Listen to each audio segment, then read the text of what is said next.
ನಾನ್ ಯಾರನ್ನೂ ಮಿಮಿಕ್ರಿನೂ ಮಾಡಲ್ಲ, ರೇಗ್ಸೋದು ಇಲ್ಲ. ಮೊಟ್ಟ ಮೊದಲನೇ ಬಾರಿಗೆ ನನ್ನನ್ನು ಮಿಮಿಕ್ರಿ ಮಾಡಿ ನಂತರನೇ ಆಕ್ಟು ಮಾಡಿದ್ರು. ಮೋಟೋ ವ್ಲಾಗ್ಸ್ ಅನ್ನೋದು ಚಿಕ್ಕ ವಿಷಯನೇ ಅಲ್ಲ, ತುಂಬಾ ಹುಡುಗರು ಡ್ರೀಮ್ ರೀ ಅದು.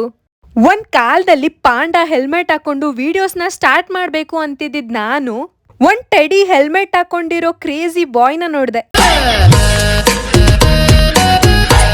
ಅಪ್ಪಿ ತಪ್ಪಿ ನಾನೇನಾದ್ರೂ ಹುಡುಗ ಆಗಿ ಉಟ್ಬಿಟ್ಟಿದ್ದಿದ್ರೆ ಖಂಡಿತ ಅವ್ರನ್ನ ಮಾತಾಡ್ಸ್ತಿದ್ದೆ. ಆದ್ರೆ ಏನ್ ಮಾಡಕ್ಕಾಗತ್ತೆ, ನಾನು ಗಂಡುಲಿ ಅಲ್ಲ, ಹೆಣ್ಣುಲಿ. ಜನ್ಮಕ್ಕೆ ಹೋಗೋ. ಅವ್ರು ಮಾತಾಡ್ತಿರೋದ್ರಲ್ಲೂ ಒಂದ್ ಅರ್ಥ ಇತ್ತು ಅನ್ಸುತ್ತೆ. ಯಾಕಂದ್ರೆ ನಮ್ಮನೆ ಹೆಣ್ಮಕ್ಳಿಗೂ ಈ ತರ ಏನಾದ್ರೂ ಒಂದ್ ಮಾಡಿ ಅಂತ ಬಿಟ್ಟಿದ್ದಿದ್ರೆ ಏನಾದ್ರೂ ಒಂದ್ ಮಾಡ್ತಿದ್ವೇನೋ ಅಂತ ಮಾತಾಡ್ತಿದ್ರು.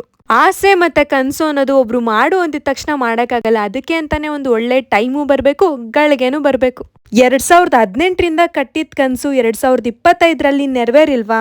ಕಟ್ಟಿರೋ ಕನ್ಸು ನೆರವೇರ್ಬೇಕು ಅಂತ ಅಂದಾಗ ಸ್ವಲ್ಪ ಸಮಯ ಹಿಡಿಯೋದ್ರಲ್ಲಿ ತಪ್ಪೇನೂ ಇಲ್ಲ ಅನ್ಸುತ್ತೆ. ಮತ್ತೆ ಸಿಗ್ತೀನಿ, ಮತ್ತೆ ಸಿಗುವ. Love you all.